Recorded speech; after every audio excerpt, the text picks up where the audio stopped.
विद्यार्थी मित्रांनो, नमस्कार.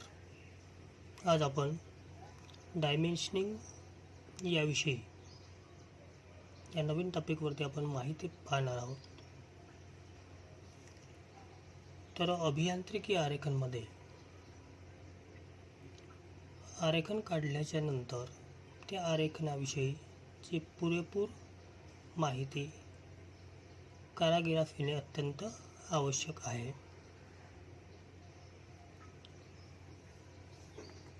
बघा, समजा आपण हे एक आराखडा काढला, एक वस्तू आपल्याला तयार करायची आहे.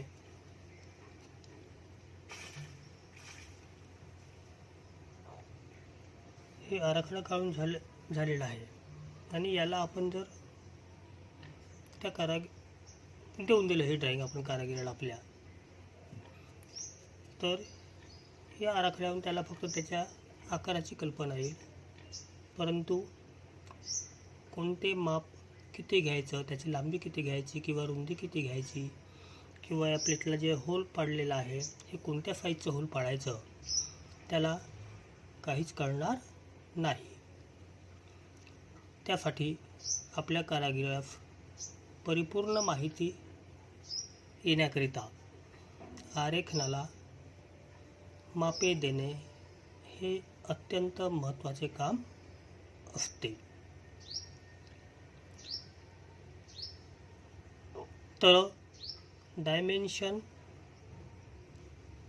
म्हणजेच माप,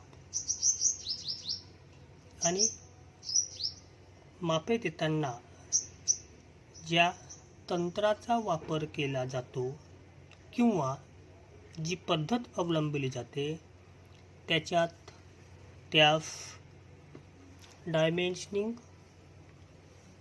टेक्निक मापे देण्याचे तंत्र असं म्हणतात.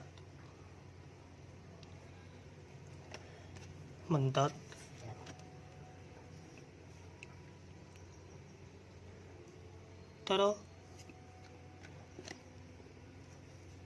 मापे देत असताना या टॉपिकमध्ये आपण त्याचं कोणत्या पद्धती वापराव्या लागतात, सिस्टीम्स कोणत्या आहेत, त्याचे प्रकार काय आहेत, याविषयी सुद्धा आपल्याला ज्ञान असणे आवश्यक आहे.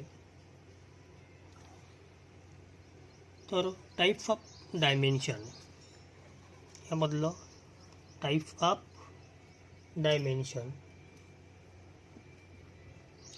Types of dimension.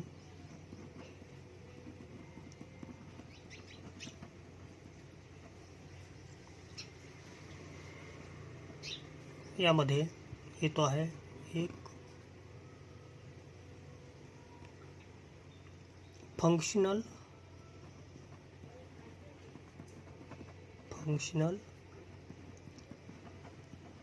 डायमेन्शन, दूसरा है नॉन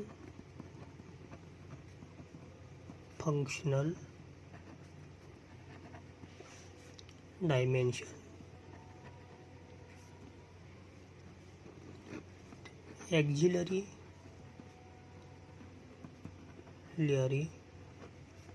डायमेन्शन, त्यानंतर साइज डायमेन्शन,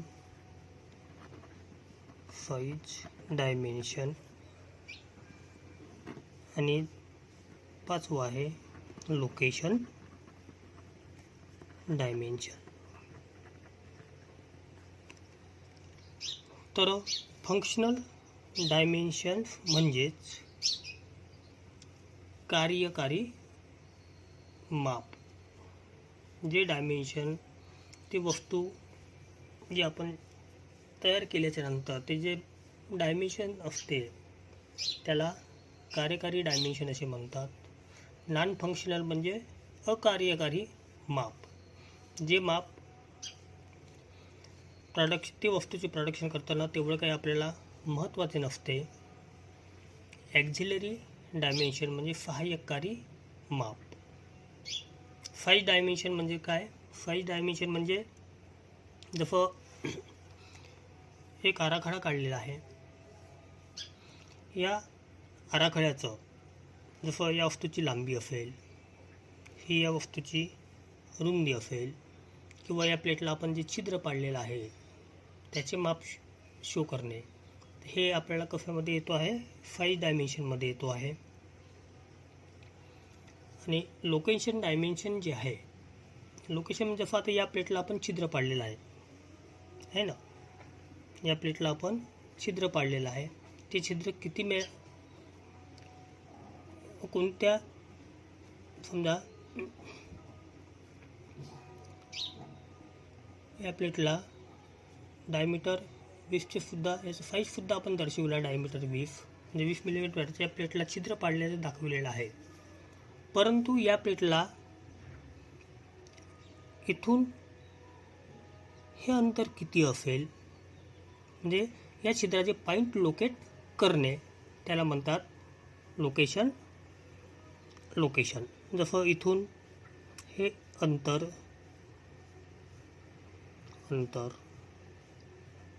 हे समजा 20 असेल, इथून हे अंतर म्हणजे या रेफरन्सपासून इकडे किती अंतरावरती पॉईंट दाखवलेला आहे, आणि इथून इकडे समजा 20 असेल, म्हणजे त्या छिद्राचे पॉईंट लोकेट करणे.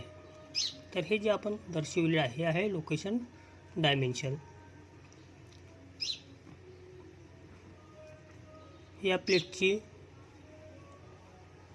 लांबी हे समजा 40 मिलीमीटर असेल, रुंदीसुद्धा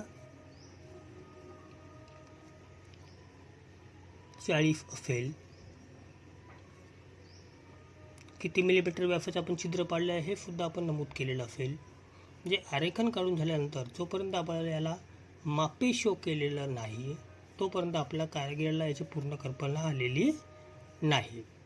तर यामध्ये बघा 40 हे जे डायमेन्शन आपण शो केलेलं आहे, हे त्याचं कोणतं आहे? 5 डायमेन्शन आहे. 5 म्हणजे या प्लेटची लांबी. हे 40 इथे दर्शवलं आहे, हे सुद्धा या प्लेटची रुंदी आहे. हे 5 लोकेशन झालं, म्हणजे एफ म्हणता येईल. 5 हे सुद्धा 5 आहे. इथे छिद्राचे माप दर्शवलेलं आहे, म्हणजे हे सुद्धा आपले 5 डायमेन्शन आहे. माहिती करता आहे एफ लिहिलेला आहे मी 5. परंतु इथून या पॉईंटपासून या भागाला 20 मिलीमीटर, या म्हणजे छिद्राचे पॉईंट आपण जे लोकेशनचे डायमेन्शन दिलेलं आहे, म्हणजे हे 20 काय आहे? लोकेशन म्हणजे एल, हे सुद्धा एल पॉईंट आपण लोकेट केलेलं आहे छिद्राचं. त्याचप्रमाणे फंक्शनल, जे याविषयी तुम्हाला माहिती लक्षात असेल, 5 डायमेन्शन आणि लोकेशन डायमेन्शन. त्यानंतर फंक्शनल डायमेन्शन म्हणजे कार्यकारी डायमेन्शन. नॉन फंक्शनल म्हणजे डायमेन्शन म्हणजे अकार्यकारी डायमेन्शन. आणि ॲक्झिलरी डायमेन्शन म्हणजे सहाय्यक डायमेन्शन किंवा रेफरन्स डायमेन्शन. तर याविषयी सुद्धा तुम्हाला थोडक्यामध्ये मी सांगतो आहे.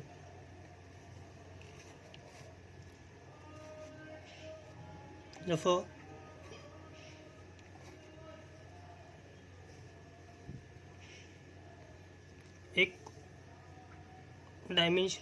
एक फिगर्स तयार केलेली आहे.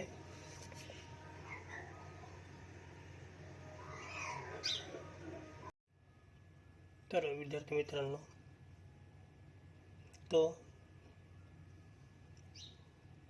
एक बोल्टची फिगर्स काढून दाखवलेली आहे.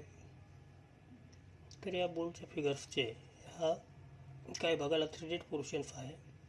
त्यानंतर एक इंटरनल थ्रेडर असणारा एक पार्ट दाखवलेला आहे, याचे सुद्धा डायमेन्शन दाखवलेले आहेत. तर या फिगर्समध्ये फंक्शनल डायमेन्शन म्हणजे कार्यकारी माप, नॉन फंक्शनल डायमेन्शन जे अकार्यकारी माप, जे फंक्शनल डायमेन्शन म्हणजे एफ लिहिलेला आहे, नॉन फंक्शनल डायमेन्शन म्हणजेच NF लिहिलेलं आहे. त्यानंतर ॲक्झिलरी डायमेन्शन म्हणजे सहाय्यकारी माप जे AUX लिहिलेलं आहे. तर फंक्शनल त्या बोल्टचे कार्यकारी जे मापे असतात जे कामाचे आहे, जे थोडंफार जरी डायमेन्शन इकडे तिकडे झालं तरी ते दुसऱ्या पार्टसोबत मॅच होत नाही किंवा ते प्लेट जोडताना आपल्याला अडचण येत असते. बघा याचे जे फंक्शन्स आहे, हे इंटरनल याला एक प्लेटला आपण जोडलेला आहे, बोल्ट लावलेला आहे. तर यामध्ये हा जो हेड बनवण्यात आलेला आहे, हा हेडचा पर्पज काय आहे? स्पॅनरमध्ये फिट करताना स्पॅनरमध्ये पकडणे. तर याची जी हेडची जी लांबी असेल ही, त्यानंतर इथं एक कलरसुद्धा दाखवलेली आहे. तर हेडची लांबी आणि जे कॉलर आहे हे आहे नॉन फंक्शनल. त्यानंतर या बोल्टचं काही भाग जे शँक आहे, त्याचप्रमाणे इथं एक रेषेफ पाडलेली आहे, याला रेषेफ म्हटलं जाते. तर हे जे रेषेफ आहे, कंपनी आपापल्या साईजनुसार अलग अलग रेषेफ बनवत असतात आणि काही पोर्शनवरती हा थ्रेडिंग दाखवलेला आहे, याला आपण एक्सटर्नल थ्रेड पाडलेले आहेत. तर हा जो एक्सटर्नल थ्रेड हा किती लांबीवरती आहे ना. त्यानंतर शँकची लांबी किती आहे हे ते बोल्ट एखाद्या पार्टसोबत फिट करताना आपल्याला अत्यंत महत्त्वाचे आहेत, म्हणजे कार्यकारी डायमेन्शन आहेत. मग याला आपण फंक्शनल डायमेन्शन म्हणजे F असं म्हटलेलं आहे. परंतु रेषे आपण किती अंतरावरती पाडलेला आहे हे कंपनी अलग अलग कंपन्या अलग अलग याच्यानुसार ते करत असतात. हे आहे नॉन फंक्शनल. त्यानंतर थ्रेडचं जो स्पेशल साईज आहे, थ्रेडचं साईज किंवा हे जे शँक आहे याचं डायमीटर, समजा एखाद्या पार्टसोबत आपल्याला फिट करायचं असेल, जर मोठ्या साईजचं जर शँकची डायमीटर असेल आणि छोट्या साईजमध्ये फिट होणार का? नाही. म्हणजे हे सुद्धा आपल्याला फंक्शनल डायमीटर आहे, शँकचं डायमीटर. थ्रेड, समजा 1 इंची थ्रेडचं बोल्ट आणलं ना आपण 1/2 इंचीच्या नटमध्ये फिट केलं तर फिट होईल का? नाही. तर ते सुद्धा फंक्शनलमधून दिलेलं आहे. त्यानंतर ॲक्झिलरी डायमेन्शनमध्ये, ॲक्झिलरी म्हणजे काय? आता इथं समजा आपण या हेडची लांबी दर्शवलेली आहे, इथं एक कॉलर आहे बोल्टला, हे कॉलरचे सुद्धा डायमेन्शन आपण दर्शवलेलं आहे. या शँकची लांबी किती आहे हे सुद्धा आपण दर्शवलेले आहे. आणि थ्रेडेड पोर्शन म्हणजे कॉलरसोबत जे रेषेफ पाडलेलं आहे याचेसुद्धा आपण डायमेन्शन दाखवूया. तर प्रोडक्शन करत असताना आपल्या कारागिराला या बोल्टची एकंदरीत लांबी किती असेल याचे कॅल्क्युलेशन करताना, जसं याचे किती द्यायला हे पाहावं लागेल त्याला, हे कॉलर किती लांबीला आहे हे ॲडिशन करत जावं लागेल, शँकची लांबी किती दिली आहे, रेषेफ किती आहे, या सर्वाची त्याला ॲडिशन करावं लागेल. तर कारागिराचा वेळ वाया जाऊ नये म्हणून म्हणजे हे सर्व डायमेन्शन आपण दिल्यानंतर सुद्धा त्याचं एकूण डायमेन्शन आपण इथं शो करतो. हे एवढ्या लांबीचं असेल बोल्ट आहे पहा, तर त्या डायमेन्शनला आपण ॲक्झिलरी डायमेन्शन, सहाय्यकारी डायमेन्शन असे म्हणत असतो. हे आहे इंटरनल थ्रेडेड पाडलेला पार्ट आहे. जर कमी साईजचं असेल तर फिट होणार नाही थ्रेडेड, तर हे सुद्धा त्याचं फंक्शनल डायमेन्शन आहे. किती लांबीवरती थ्रेड पाडलेलं आहे ते सुद्धा त्याचं महत्त्वाचं आहे. आणि इथून जे जास्तचं काही भागावरती थ्रेड पाडलेलं नाही आहे, तर हे जे डायमेन्शन आहे थ्रेडेड पोर्शन व्यतिरिक्त एकूण जर मोजलं आपण तर हे आहे नॉन फंक्शनल डायमेन्शन. तर अशा रीतीने आपला कल्पना आलीच असेल functional dimension, non functional dimension आणि ॲक्झिलरी डायमेन्शन. आता आपण नोटेशन ऑफ डायमेन्शनिंग किंवा यालाच एलिमेंट्स ऑफ डायमेन्शनिंग असे सुद्धा म्हटलं जाते. तर याविषयी सुद्धा आपण माहीत करून घ्यायचं आहे. तर नोटेशन ऑफ डायमेन्शनिंगमध्ये पहिलं येतो आहे एक्सटेन्शन लाईन, म्हणजेच यालाच प्रोजेक्शन लाईन असं सुद्धा म्हटलं जाते, म्हणजेच वाढरेषा किंवा प्रक्षेपक रेषा. दुसरा आहे डायमेन्शन लाईन, म्हणजेच मापरेषा. तिसरा आहे ॲरो हेड, म्हणजे आपण जे मापरेषेला बाणाचे टोक दाखवत असतो ते. आणि चौथा आहे लीडर लाईन, म्हणजेच दर्शक रेषा.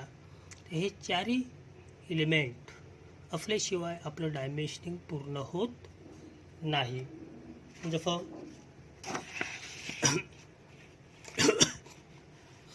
बघा आराखडा काढलेला आहे. या आराखड्यामध्ये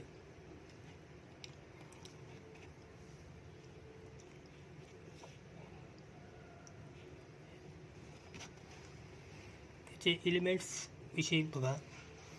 जसं हे आपण मापे शो केलेलं आहे. यामध्ये हे ज्या या पासून सरळ आपण या भागाचे माप दाखवताना त्या थिन स्वरूपाच्या बारीक स्वरूपाच्या ज्या रेषा काढलेल्या त्या एक्सटेंड केलेल्या आहेत त्याच सरळ रेषेत. तर ही लाईन कोणती आहे आपली? Extension line. त्यानंतर या भागाला मापे देताना याच सरळ रेषेत दोन एक्सटेन्शन लाईन काढल्याच्या नंतर ही एक आपण सरळ रेषा देऊन त्याच्या दोन्ही बाजूस मापरेषा ॲरोहेड दाखवलेले आहेत. तर ही कोणती आहे? Dimension line.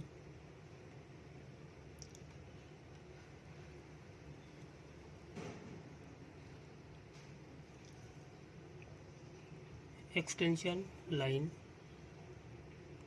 ही डायमेन्शन लाईन, ॲरोहेड. त्यानंतर या छिद्राचे माप दर्शवताना याचे जे साईज होतं हे आपण लीडर दर्शक लाईनद्वारे बाहेर काढून आपण हे दर्शविलेलं आहे. डायमीटर 10. तर ही जी रेषा आहे या म्हटलं जाते जी आपण सूत्र नमूद केलं डायमीटर 10 ही कशाशी संबंधित आहे? या होलशी संबंधित आहे. हे सूचनेची दर्शविणारी जागा म्हणजेच याला म्हटलं जाते दर्शक लाईन. त्यानंतर हे तर थ्रेडेड पोर्शन दाखवलेलं आहे आणि याला हे कोणत्या साईजचं थ्रेड आहे? M6 आहे. म्हणजे मेट्रिक थ्रेड आहे. तर हे न्यूमेरिकल व्हॅल्यूद्वारे आपण दर्शविलेलं आहे. तर याला म्हणतात नोटेशन ऑफ डायमेन्शन्स, म्हणजे एक्सटेन्शन लाईन, ॲरोहेड. तर यापूर्वीच आपण टाईप्स ऑफ लाईनमध्ये एक्सटेन्शन लाईन, डायमेन्शन लाईन, त्याला ॲरोहेड हे कसं काढलं जाते याविषयी आपण सविस्तर शिकलेलं आहे. त्याचं स्वरूप कसं असायला पाहिजे. त्यानंतर बघा ॲरोहेड, मापरेषेला आपण ॲरोहेड दाखवत असताना जे बाणाचे टोक हे पूर्णपणे फाळी दाखवायचं आहे. बाणाचे टोक मापरेषेला बाणाचे टोक हे पूर्ण दाखवल्यानंतर त्याच्या लांबी ही त्याची लांबी आणि ही त्याची रुंदी. तर बाणाच्या टोकाच्या रुंदी म्हणता येईल किंवा त्याची खोली म्हणता येईल. हे बाणाचे टोक हे पूर्णपणे भरीव असून त्याच्या लांबी रुंदीचे प्रमाण हे किती असायला पाहिजे? याचा जो रेशो आहे हा 3:1 असतो. म्हणजे बाणाच्या टोकाची लांबी आपण 3 भाग घेतली असेल तर रुंदी किती घ्यायला पाहिजे आपल्याला? 1 भाग. म्हणजे सपोज ह्याची जे बाणाच्या टोकाचा ॲरोहेड दाखवलेला आहे ही x जर असेल तर या रुंदीच्या किती पट त्याची लांबी असायला पाहिजे? 3 पट. म्हणजे सपोज आपण 2 मिलीमीटर लांबी याची ही जर डेप्थ घेतली असेल किंवा रुंदी घेतली असेल तर याची लांबी किती यायला पाहिजे? 6 मिलीमीटर यायला पाहिजे. म्हणजे बाणाच्या टोकाच्या लांबी रुंदीचे प्रमाण हे किती असतो? 3:1 असतो. त्यानंतर आपण पाहणार आहोत आता type of dimensioning system. Dimensioning सिस्टीमविषयीच आपण माहीत करून घेणार आहोत. आता आपण डायमेन्शनिंग सिस्टीमबद्दल इन्फॉर्मेशन पाहणार आहोत. डायमेन्शनिंग सिस्टीम म्हणजेच प्लेसिंग ऑफ डायमेन्शन म्हणजे मापाचे अंक, मापरेषेला मापाचे अंक देण्याच्या पद्धती. यामधील पहिली पद्धत आहे अलाइन्ड सिस्टम म्हणजेच सरेखीय माप पद्धत आणि दुसरा आहे युनिडायरेक्शनल सिस्टम म्हणजेच एकदिशीय माप पद्धत. सरेखीय अलाइन्ड सिस्टम म्हणजेच काय? अलाइन्ड सिस्टम म्हणजेच मापासोबतच मापाची जशी जशी डायरेक्शन बदलत जाईल, जसं हॉरिझॉन्टल असेल, व्हर्टिकल असेल, इन्क्लाइंड असेल, तर त्याच्यासोबतच मापाचे अंकसुद्धा प्लेस करताना त्याचीसुद्धा डायरेक्शन बदलत असते. In this type of aligned सिस्टीममध्ये in this type of system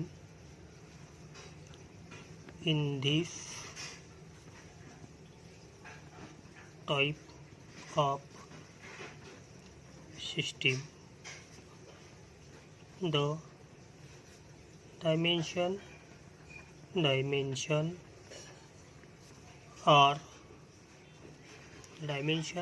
are placed perpendicular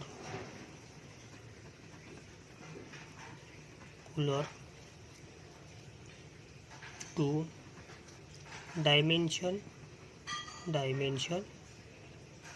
line, and it is dimension line, it is at middle and above of the dimension line. म्हणजे मापरेषेला मापाचे अंक place करताना मापाचे अंक या सिस्टीममध्ये मापाचे अंक हे मापरेषेला लंब असायला पाहिजे. त्याचप्रमाणे माप हे मापरेषेच्या मध्यभागी असून थोडे त्याच्या मापरेषेच्या वर लिहिले जाते. तर बघा आपण एक फिगर्स तयार केलेली आहे. तर या सिस्टीममध्ये आपण एकदा अलाइन्ड सिस्टीममध्ये प्लेसिंग ऑफ डायमेन्शन करणार आहोत. बघा या भागाचे आपल्याला माप द्यायचे होते.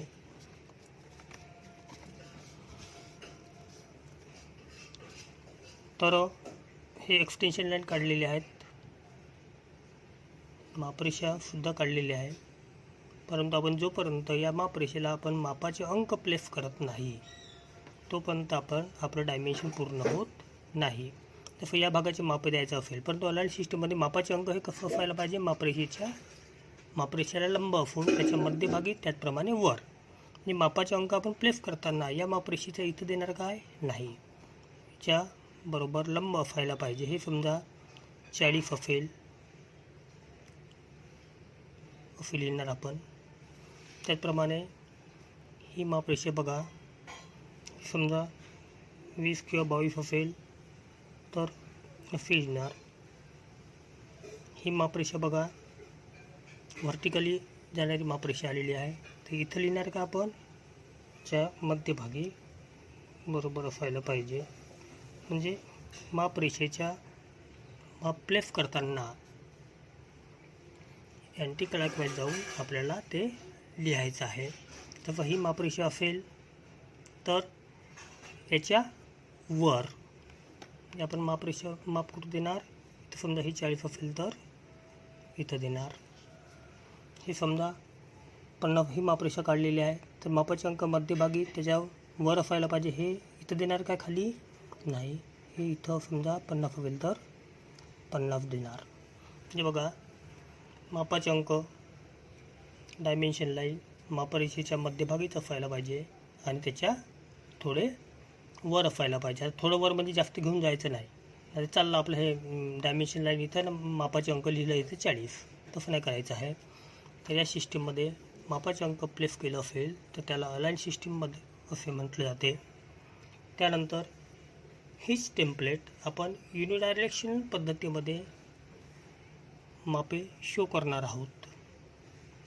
तर युनि मीन्स एक, युनि मीन्स एक आणि डायरेक्शन म्हणजेच दिशा. डायरेक्शन म्हणजे काय? दिशा. म्हणजे मापाचे अंक प्लेस करताना, या सिस्टीममध्ये मापाचे अंक प्लेस करताना आपण ते एकाच दिशेने पाहून वाचता येतील असे आपल्याला द्यायचं आहे. आता बघा, ही हॉरिझॉन्टल डायमेन्शन लाईन आहे. तर आपण हे 40 दिलेलं आहे. ही सुद्धा हॉरिझॉन्टल डायमेन्शन लाईन आहे. ही सुद्धा आपण 50 दिलेलं आहे. परंतु आता इथं जे समजा आता 20 लिहायचं असेल इथं, तर डायरेक्शन आपल्याला कारण हॉरिझॉन्टल लेवलच चाललं पाहिजे आणि लेफ्ट टू राईट लिहित जायचं आहे.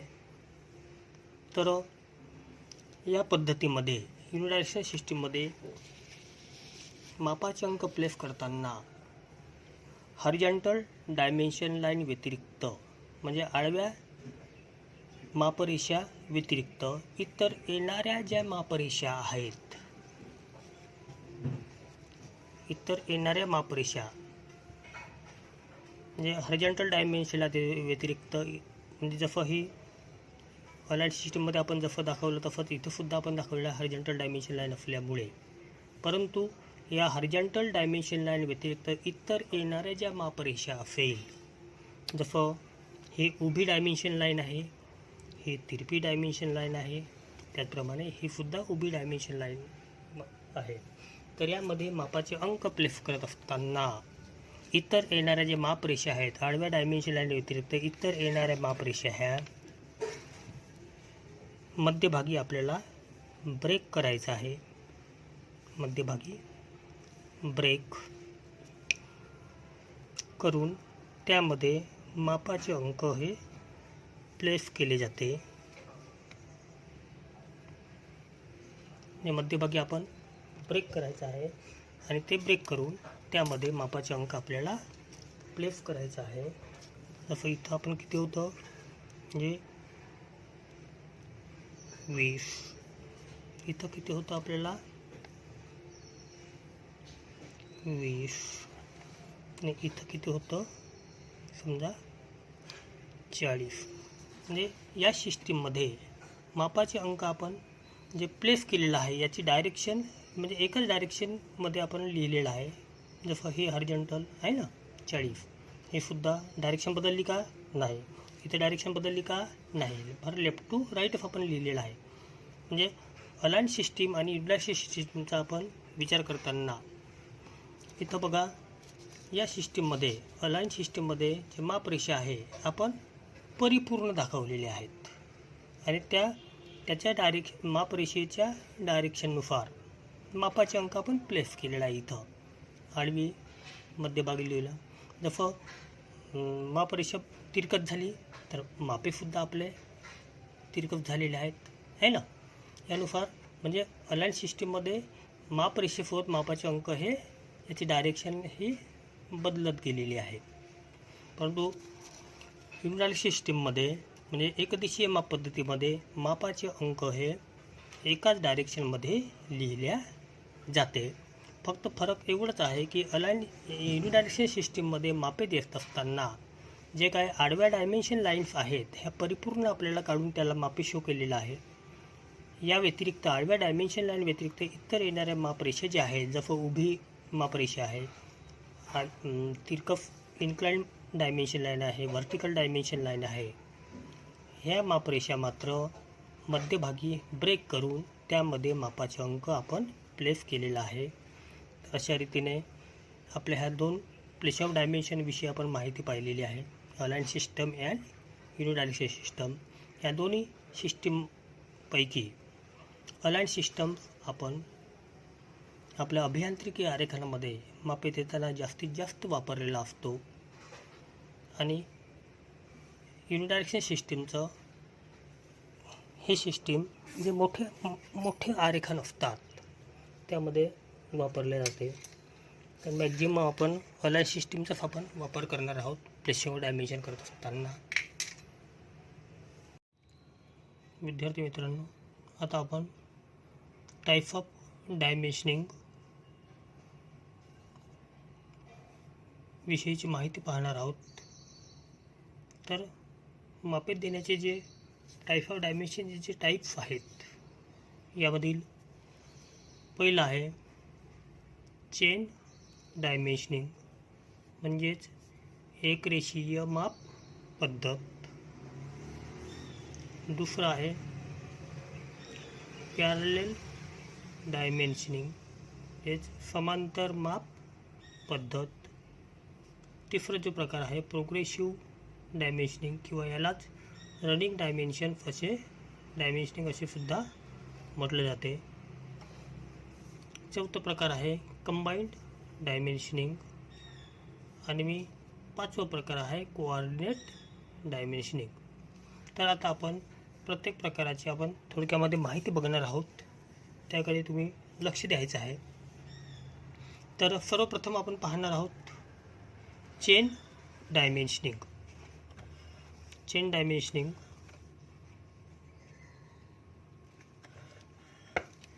तर या चेन डायमेन्शनिंगमध्ये एक आराखडा काढलेला आहे बघा, एक आराखडा काढलेला आहे आणि यामध्ये आता हे जे आपण प्लेसिंग ऑफ डायमेन्शन तुम्हाला जर विचारलं प्लेसिंग ऑफ डायमेन्शन हे कोणत्या सिस्टीममध्ये केलेलं आहे, यापूर्वीच आपण ते सिस्टीम पाहिलेली आहे. तर प्लेसिंग ऑफ डायमेन्शन आपण कोणत्या सिस्टीममध्ये केलेलं आहे, अलाइन सिस्टीममध्ये केलेलं आहे. आता जे प्लेसिंग ऑफ डायमेन्शन आपण जे मापाचे अंक जे प्लेस केलेले आहे तर सध्या बाजूला ठेवा, तुम्ही विचारात घेऊ नका. आता फक्त आपण हे जे या भागाला मापे दाखवलं आहे ही एक डायमेन्शन लाईन काढलेली आहे, या भागाला ही डायमेन्शन आहे, ही डायमेन्शन लाईन काढलेली आहे. तसेच या भागाला सुद्धा मापे देताना आपण ही एक डायमेन्शन लाईन, ही डायमेन्शन लाईन, ही डायमेन्शन लाईन, ह्या सर्व डायमेन्शन लाईनचा आपण जर विचार केलं तर ह्या सर्व डायमेन्शन लाईन ह्या एका सरळ रेषेमध्ये दाखवलेल्या आहेत.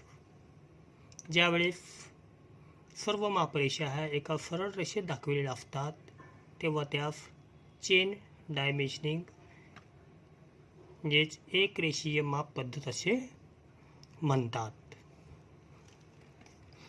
तर सहसा आपण अभियांत्रिकी आरेखनमध्ये मापे शो करत असताना या पद्धतीचा आपण वापर करत असतो. म्हणजे त्यानंतर दुसरी जी पद्धत आहे ही आहे parallel dimensioning. Parallel dimensioning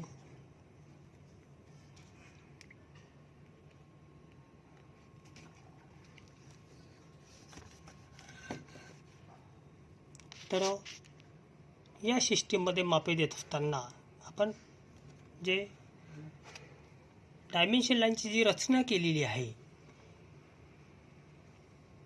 number 2ची figures आहे ही पॅरलेल डायमेन्शनबद्दल. तर यामध्ये वाढरेषा या सर्व ज्या काही मापरेषा आपण एकमेकांना दाखवलेल्या आहेत ह्या सर्व मापरेषा ह्या एका वाढरेषेच्या म्हणजे या सर्वांकरता एक एक्सटेन्शन लाईन कॉमन दाखवण्यात आलेली आहे. म्हणजे समांतर माप पद्धतीमध्ये सर्व मापरेषा ह्या वाढरेषेच्या किंवा एक्सटेन्शन लाईनच्या एका कॉमन बेसवर एकमेकांना समांतर काढलेल्या असतात. तर समांतर माप पद्धतीमध्ये मापे देत असताना प्रथम एनर्जी मापरेषा जी आहे ही त्यानंतर म्हणजे लहान माप आपण प्रथम दाखवणार, नंतर क्रमाक्रमाने वाढणारे आपण मापे नंतर दाखवत असतो. त्याचप्रमाणे जेवढे काही मापरेषा एकमेकाला समांतर आलेले आहेत त्या सर्व मापरेषेमध्ये जसं इकडे बघा छोटी मोठी परत मोठी क्रमाक्रमाने वाढणारे आपण दाखवलेले आहेत. या प्रत्येक मापरेषेमधील अंतर हे सुद्धा आपल्याला सारखेच ठेवायचं आहे. समांतर माप जी पद्धत आहे ही ज्या ठिकाणी स्पेस खूप असतो आपल्याला खूप भरपूर जागा असते त्यावेळेस या सिस्टीमचा आपण वापर करत असतो. त्यानंतर तिसरा जो प्रकार आहे हे आहे प्रोग्रेसिव्ह डायमेन्शन किंवा ज्याला आपण रनिंग डायमेन्शन म्हणतो.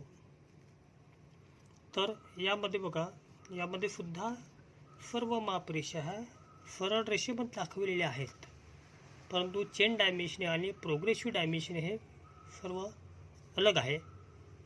यामध्ये बघा, कारण की हे जे आहे एक रेफरन्स घेऊन एक ओरिजिनपासून जाणारे जे सर्व हे जे माप आहे हे सर्व प्रोग्रेसिव्ह असतात, रनिंग असतात. हा जसं याच्यामध्ये बघा, हे ओरिजिन दाखवलेलं आहे मापरेषा, म्हणजे इथून तर हे जे डायमेन्शन आहे किती आहे, 25 आहे. परत हे डायमेन्शन दाखवलेलं आहे, परंतु हे जे डायमेन्शन आहे यामध्ये एका ओरिजिनपासून एकाच डायरेक्शनला एक एरो मार्क दाखवलेला असतो मापरेषेला. परंतु आता हे जे 50 आपण दाखवलेलं आहे हे या भागाचे डायमेन्शन आहे का, या भागाचे डायमेन्शन नाही आहे. हे स्टार्टपासून आपल्याला त्या ओरिजिनपासून पुन्हा परत 50, परत हे जे पॉईंट आहे हे या ओरिजिनपासूनच आपण म्हणजे प्रोग्रेसिव्हमध्ये डायमेन्शन दाखवलेले असतात. इथं सुद्धा बघा, या भागाला मापरेषा करताना हा ओरिजिन दाखवलेला आहे. इथून जे काही डायमेन्शन दाखवलेले आहेत हे प्रोग्रेसिव्हमध्ये आहेत. जसं इथून तर हे भाग किती अंतरावरती असेल, 20. पुन्हा परत या पॉईंटपासून हे भाग किती अंतरावरती असेल, 40. परत या ओरिजिनपासून हे वाला पॉईंट कितीवरती असेल, 60. तर म्हणजे हे जे या पद्धतीमध्ये दाखवलेले डायमेन्शन जे असतात हे रनिंग असतात, प्रोग्रेसिव्ह असतात. त्यामुळे या डायमेन्शनला प्रोग्रेसिव्ह डायमेन्शन असे म्हणतात. या पद्धतीचा वापर आपण सहसा आरेखनामध्ये करत नाही, कमी जागेत. कारण पॅरलल डायमेन्शनमध्ये सुद्धा जे डायमेन्शन आहेत वाढरेषे एका कॉमन बेसवर हे सुद्धा प्रोग्रेसिव्हमध्ये चालतात, परंतु त्याला पॅरललमध्ये ही स्पेस जास्त लागत असतो. इथं बघा, पॅरललमध्ये सुद्धा बघा, इथून 25, पुन्हा परत इथून तर 50, परत तेच रेफरन्स अशा रीतीने हे पॅरललमध्ये आहे, पण इथं स्पेस खूप लागतो. तर इथं मॉडिफाईड म्हणजे कमी जागामध्ये जर प्रोग्रेसिव्ह जर आपल्याला डायमेन्शनिंग करायचं असेल तर त्यावेळेस प्रोग्रेसिव्ह किंवा रनिंग डायमेन्शन पद्धत म्हणजे या पद्धतीचा आपण वापर करत असतो. तर ही आहे आपली प्रोग्रेसिव्ह डायमेन्शन किंवा रनिंग डायमेन्शनिंग. त्यानंतरचा जो प्रकार आहे कंबाईंड डायमेन्शनिंग. कंबाईंड म्हणजे बघा, कंबाईंड डायमेन्शनिंग यामध्ये जे डायमेन्शन मापरेषेची जी रचना केलेली असतात बघा, आता ही एक मापरेषा आहे, ही एक मापरेषा आहे, हे एका सरळ रेषेत दाखवलेले आहेत. इथं सुद्धा सरळ रेषा, पण पुन्हा परत या डायमेन्शनला दुसरी मापरेषा येणार, ही पॅरलल म्हणजे कंबाईन दाखवलेले असतात. ज्या पद्धतीमध्ये मापरेषा हा काही सरळ दाखवले चेन स्वरूपात दाखवलेले आहेत, काही पॅरललमध्ये दाखवलेले असतात, म्हणजे मिक्सिंग असतो. तर या अशा पद्धतीच्या डायमेन्शनिंगला कंबाईन डायमेन्शनिंग असे म्हणतात. त्यानंतरचं पाचवा जो प्रकार आहे, हा पाचवा जो प्रकार आहे हा आहे कोऑर्डिनेट मेथड. यामध्ये एक आराखडा काढलेला आहे आणि या प्लेटला 3 छिद्र दाखवलेले आहेत. तर यामध्ये डायमेन्शन शो करत असताना जसे आपण इतर जे पद्धती पाहिलेल्या आहेत, जे मापरेषा दाखवलेली होती, त्यानंतर त्या मापाचे अंक आपण प्लेस केलेले होते, परंतु इथं मात्र एक ॲक्सिस, एक रेफरन्स घेऊन एक ॲक्सिस, परत एक वाय ॲक्सिस हे रेफरन्स दाखवून त्याखाली एक चार्ट तयार करण्यात आलेला आहे. जसं होल नंबर 1, दुसरं होल आणि तिसरं होल. तर याचे मापे देत असताना एक अशा पद्धतीचं टेबल तयार करून होल एक्स ॲक्सिसवर डायमेन्शन किती आहेत त्याचे, वायवर किती आहे आणि त्याचा व्यास किती आहे, त्याचं छिद्र जे पाडण्यात आलेलं आहे. हे छिद्राचे लोकेशन करत असताना या सिस्टीमचा कोऑर्डिनेट सिस्टीमचा वापर केलेला आहे. तर अशा पद्धतीची जी पद्धत आहे, जे आपलं जे मॅप आहे, मॅपमध्ये लोकेशन दाखवत असताना या कोऑर्डिनेट सिस्टीमचा वापर केलेला असतो. तर बघा, आता जसं 1 नंबरचं होल आहे, तर आपल्या कारगिरीला कळावं म्हणून एक चार्ट तयार केला. तर 1 नंबरचं होल पासून या एक्स ॲक्सिसवरती किती अंतर असेल हे इथं दाखवलेलं आहे, 15 मिलीमीटर. हे वाय ॲक्सिसवरती किती आहे, 15 मिलीमीटर. आणि याचा जो साईज आहे या होलचं, हा डायमीटर किती आहे, 10 मिलीमीटर. त्याचप्रमाणे 2 नंबरचं बघा, या एक्स ॲक्सिसवरती जे अंतर आहे हे किती आहे, 45 आहे. वाय ॲक्सिसवरती अंतर किती आहे, 15 आहे.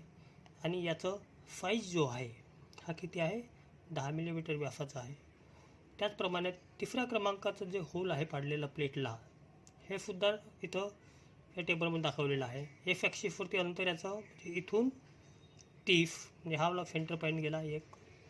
वाय ॲक्सिसवरती किती मोजायचं आहे, परत इकडे 30. आणि याचं जे साईज आहे 3 नंबरच्या होलचं, याचं व्यास किती आहे, 20 मिलीमीटर. तर अशा पद्धतीने हे कोऑर्डिनेट मेथड दाखवण्यात आलेली आहे. आता आपण मापे देत असताना जनरल रूल्स फॉर डायमेन्शनिंग म्हणजे मापे देताना साधारणपणे आपण सर्वसामान्यपणे आपण कोणत्या नियमांचं पालन करत असतो, त्या नियमाविषयी आपण थोडक्यामध्ये माहिती बघणार आहोत. तर यामधील पहिला नियम आहे, सर्व मापे एकाच परिमाणातील असावीत. तर कोणत्या वस्तूचे मापन करत असताना मापनाचे जे विविध पद्धती आहेत, जसं MK सिस्टीम असेल, CGF असेल, FPF असेल, SI युनिट असेल, यामध्ये लांबीचं माप, रुंदीचं माप, सेंटीमीटर, मिलीमीटर, मीटर, फूट यामध्ये आपण मोजतो. पण आरेखनाला आपण नियम काय म्हणते, सर्व मापे हे एकाच परिमाणातील असावीत. यानुसार तर असं नाही करायचं की आरेखनाच्या या भागाला मीटरमध्ये मापे द्यायचं, या भागाला सेंटीमीटरमध्ये द्यायचं, तिसऱ्या भागाला मिलीमीटरमध्ये द्यायचं. असं आपण देणार काय नाही, कारण कोणत्याही एकाच परिमाणात. परंतु आपल्या अभियांत्रिकी आरेखनमध्ये मापे देत असताना आपली जनरली मापे हे मिलीमीटरमध्ये असतो. म्हणजे आपल्याला माहीत झालं आपल्या अभियांत्रिकी आरेखनमधील मापे हे मिलीमीटरमध्ये आहेत. समजा या भागाची लांबी आपल्याला दर्शवायचं असेल तर 40, समजा 40 लिहिणार. या भागाचे मेजरमेंट समजा 20 असेल तर हे तर 20 लिहिणार. परंतु आपण मापे शो करत असताना मापासोबत जसं आपण माहीत झालं की मापासोबत इथं युनिट्स आपण लिहिलेलं आहे काय, मिलीमीटरमध्ये आहे की सेंटीमीटरमध्ये आहे, नाही. कारण की आपल्याला माहीत झालं की आपले मापं हे मिलीमीटरमध्ये आहेत. परंतु आपल्या मापासोबत मिलीमीटर लिहिणे आवश्यक नाही. आपल्या मापासोबत मिलीमीटर लिहिणे आवश्यक नाही. जर आपल्याला आवश्यकच जर वाटलं तर आरेखनाच्या खाली एका विशिष्ट ठिकाणी एक सूचना नमूद करायची आहे. कोणती सूचना, all dimensions are in MM. म्हणजे आम्ही सर्व मापे हे आरेखनाला देण्यात आलेले सर्व मापे हे कशामध्ये आहेत, मिलीमीटरमध्ये आहेत. अशा प्रकारची एक सूचना लिहायची आहे. म्हणजे आपण डायमेन्शन शो करत असताना जे काही मापाचे अंक प्लेस करणार आहोत त्यासोबत आपण मिलीमीटर लिहिणार काय, लिहिणार नाही. मापासोबत मिलीमीटर आपल्याला लिहायचं नाही. त्यानंतरचं दुसरं जे नियम आहे, एक्सटेन्शन लाईन ह्या एकमेकींना समांतर असाव्यात.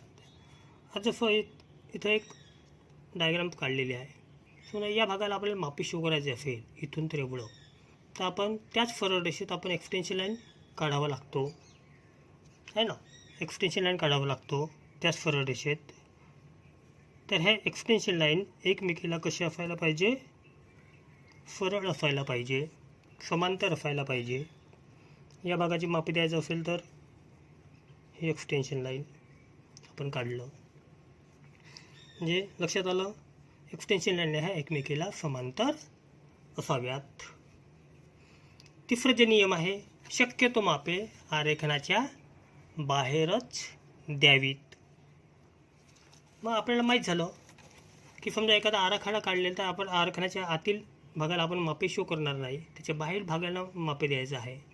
तर मग बाहेर भागाला मापे देत असताना मग सर्वप्रथम आपण एकमेकाला समांतर एक्सटेन्शन लाईन काढणार, एकमेकाला पॅरलेल असायला पाहिजे ह्या. तर ह्या एक्सटेन्शन लाईन काढत असताना एकतर त्याच सरळ रेषेत तिथून बाहेर जाऊन सरळ पूर्णपणे दाखवली जाते, किंवा एक्सटेन्शन लाईन काढत असताना 1 ते 2 मिलीमीटरची गॅप देऊनसुद्धा ही एक्सटेन्शन लाईन आपल्याला काढता येतो.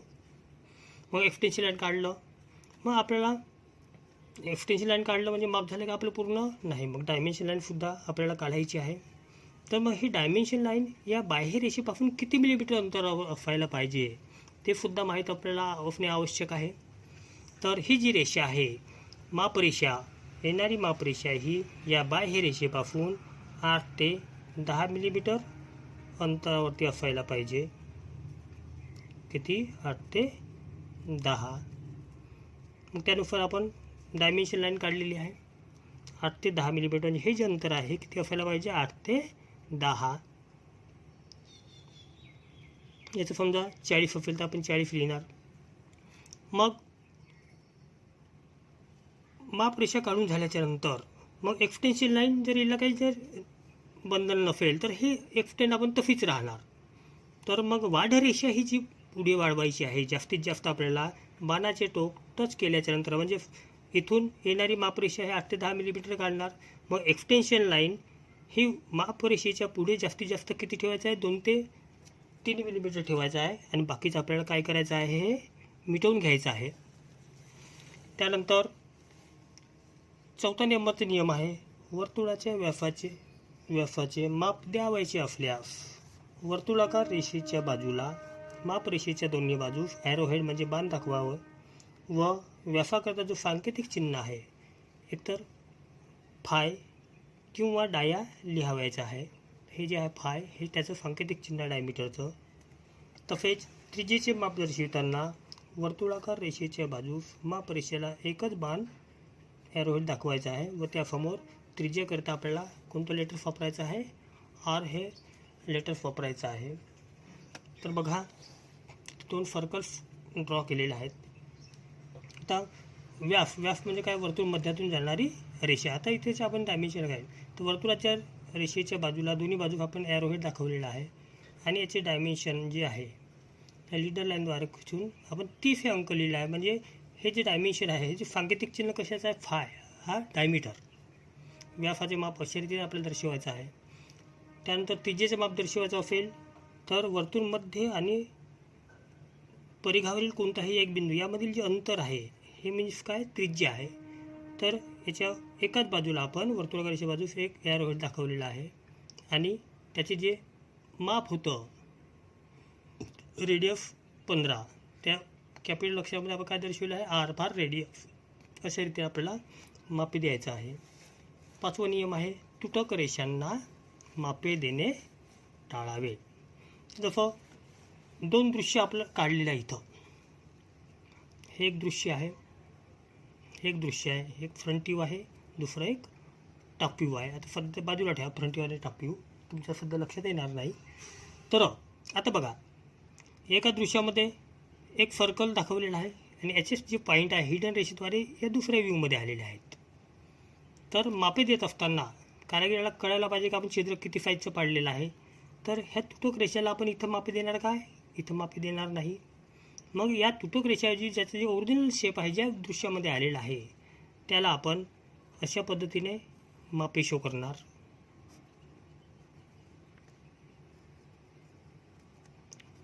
तुटक रेषांना देण्याच्या ऐवजी आपण त्याच्या दुसऱ्या व्ह्यूमध्ये मापे देणार, तुटक रेषांना मापे द्यायचं नाही आहे. 6 नंबरचा नियम आहे, एका भागाचे माप एकदाच आरेखनावरील असे द्यायचे आहे, तेच माप परत दुसऱ्या देखाव्यात येणार नाही याची काळजी घ्यायची आहे. जसं हे 2 दृश्य आपण काढलेलं होतं, एक फ्रंट व्ह्यू होतं, टॉप व्ह्यू होतं. आपण तुटक रेषांना मापे द्यायचं नसल्यामुळे आपण याला मापे शो केलेलं नाही. आता समजा या भागाची मापे आपण इथं दर्शवलेले आहे. हे समजा 40 असेल. किती आहे? 40. या भागाची मापे समजा ही 50 असेल. 50 लिहिलेलं आहे, बरोबर आहे. आता हे जेवढे काही भाग आहे या दृश्यामध्ये, हे भाग परत आपल्याला या दृश्यामध्ये मिळत आहे. तर आपले नियम काय म्हणते? एका भागाचे माप एकदाच आरेखनाचे आहे आणि तेच माप जर परत दुसरा देखावेत येत असेल आपले तेच भाग, या दुसऱ्या सुद्धा 40 येत आहे, तर इथं सुद्धा आपण डायमेन्शन लाईन काढणार काय? नाही. मग या व्यतिरिक्त दुसरी जी असेल तिथं आपण डायमेन्शन काढून मापे शो करायचं आहे. हे समजा 30 असेल तर 30 लिहिणार. लक्षात आलं? त्यानंतर 7वा नियम आहे, एक्सटेन्शन लाईन आणि डायमेन्शन लाईन ह्या शक्यतोवर एकमेकींना क्रॉस होता कामा नये किंवा एकमेकींना छेदू देऊ नये. तर बघा,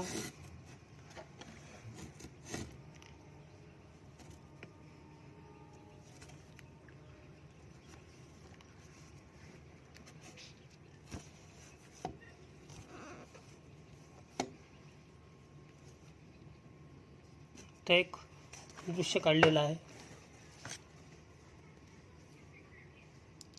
तर याला आपण मापे शो केलेलं आहे. इथं हे समजा 40 आहे.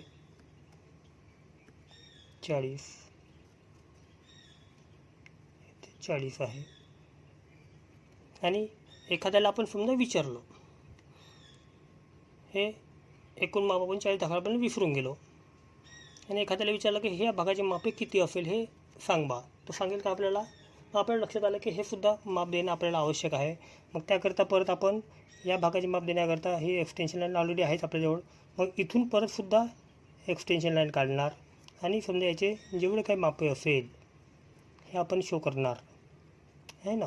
20 असेल तर 20 लिहिणार इथं. परंतु आपला नियम काय म्हणतो आहे? एक्सटेन्शन लाईन आणि डायमेन्शन लाईन ह्या do not cross to each other. म्हणजे इथं आपण नियमाचा भंग केलेला आहे, म्हणजे चुकलेला आहे. लक्षात आलं? म्हणजे एक्सटेन्शन लाईन आणि डायमेन्शन लाईन ह्या एकमेकाला क्रॉस होता कामा नये.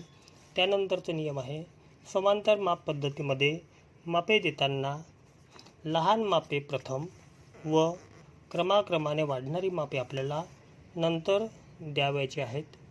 यात प्रथम येणारी जी मापरेषा आहे ही बाह्य रेषेपासून 8 ते 10 मिलीमीटर अंतरावर असायला पाहिजे. तसेच प्रत्येक मापरेषेमधील अंतर हे सुद्धा सारखेच असायला पाहिजे. म्हणजे ते सुद्धा किती असायला पाहिजे? 8 ते 10 मिलीमीटर. आज जसं बघा इथं एक आराखडा दाखवलेला आहे. यामध्ये समजा प्रथम मोठी मापरेषा प्रथम जर दाखवलं आणि लहान माप नंतर दिलं तर अशा पद्धतीचा आपल्याला प्रॉब्लेम येतो आहे. म्हणजे एक्सटेन्शन डायमेन्शन क्रॉस होते आहे. मग समांतर माप पद्धतीमध्ये द्यायचं असेल तर प्रथम येणारी आपण छोटी मापरेषा म्हणजे ही मापरेषा काढणार. ही समजा 20 असेल तर 20. मग प्रथम येणारी मापरेषा म्हणजे छोटी मापरेषा हे या बाहेरच्या अंतर किती असतो? 8 ते 10 हे आपल्याला माहीत झालं. मग याच्यानंतर क्रमाने वाढणारी मापरेषा समजा दुसरी आहे. हे समजा 40 असेल. 40 असेल तर 40 लिहिणार आपण. प्रथम तिसरी येणारी मापरेषा किती आहे? समजा 60 असेल तर आपण इथं 60 लिहिणार. म्हणजे प्रथम येणारी मापरेषेमधील अंतर 8 ते 10. म्हणजे आपण जे मापे पॅरलल सिस्टीममध्ये जे मापे देत असताना जे दिलेलं आहे, छोटी मापरेषा नंतर क्रमाने वाढणारी मापरेषा आणि पुन्हा क्रमाने वाढणारी मापरेषा अशा पद्धतीने आपण मापे शो केलेलं आहे. तर या प्रत्येक मापरेषेमधील अंतर हे सुद्धा सारखेच असायला पाहिजे आणि ते किती असायला पाहिजे? 8 ते 10 मिलीमीटर. त्यानंतरचा नियम आहे, कमी जागेत मापे देताना बाणांचा उलटा उपयोग करावयाचा आहे. आता बघा एक छोटे छोटे पार्ट्स काढलेले आहेत. तर याला डायमेन्शन देताना आपण एक्सटेन्शन लाईन ड्रॉ केलेलं आहे. तर जनरली माप देताना आपण मापरेषेच्या दोन्ही बाजूस आपण स्पेसबरोबर दोन्ही बाजूला आपण बाणाचे टोक दाखवत असतो. परंतु इथं खूप कमी जागा असल्यामुळे नेहमीच्या पद्धतीमध्ये आपल्याला बाणाचे टोके दाखवणे शक्य होत नाही. अशा वेळेस आपण डायमेन्शन लाईन काढत असताना त्याचं बाणांचा उलटा उपयोग करून आपण केलेला आहे. या फिगरमध्ये सुद्धा बघा आणि त्याचप्रमाणे यामध्ये सुद्धा आपण बाणाचा उलटा उपयोग केला. अशा पद्धतीने कमी जागेत माप देताना आपल्याला बाणांचा उलटा उपयोग करायचा आहे. त्याचप्रमाणे शेवटचा नियम आहे, कमी जागेत मापे देताना म्हणजे एकापेक्षा अनेक जर भाग आला असेल, ते छोटे छोटे पार्ट्स असतील, तर त्यावेळेस आकृतीमध्ये दाखविल्याप्रमाणे आपल्याला टिंब द्यायचा आहे. जसं बघा, एक आराखडा काढलेला आहे, छोटा आराखडा काढलेला आहे इथं आहे ना. तर याचं आउटर जे आहे, जसं या भागाला मापे, या भागाला एक्सटेन्शन लाईन काढलेले आहेत, परंतु प्रत्येक ठिकाणी आपण उलटा उपयोग करू शकत नाही. अशा वेळेस याचे जे मेन जे आउटर आहेत याला इथं उलटा उपयोग केलेला आहे. त्यानंतर मग इथून तर हे भाग माप किती असेल, इथून तर हे किती असेल, इथून तर हे किती असेल, इथून हे किती असेल, हे दाखविण्याकरता या पॉईंटचा वापर केलेला आहे. म्हणजे आकृतीमध्ये दाखवल्याप्रमाणे बघा, हे एक्सटेन्शन लाईन 1 2 3, एक आउटर काढलेला आहे. आउटरच्या भागाने बाणाचा उलटा उपयोग आणि जे काही मधील भाग आलेला आहे त्याला अशा रीतीने आपल्याला डायमेन्शन देत असताना आपल्या नियमाचा पालन करायचं आहे. तर आपण आजच्या या टॉपिकमध्ये आपण समजून घ्यायचं आहे आणि त्यानुसार महत्त्वाचे मुद्दे नोटिंग करून घ्यायचे आहेत. अशा रीतीने आजचा जो आपला जो डायमेन्शनिंग टेक्निक म्हणजे मापे देण्याचा तंत्र हा जो टॉपिक होता, इथं आपण संपलेला आहे. धन्यवाद.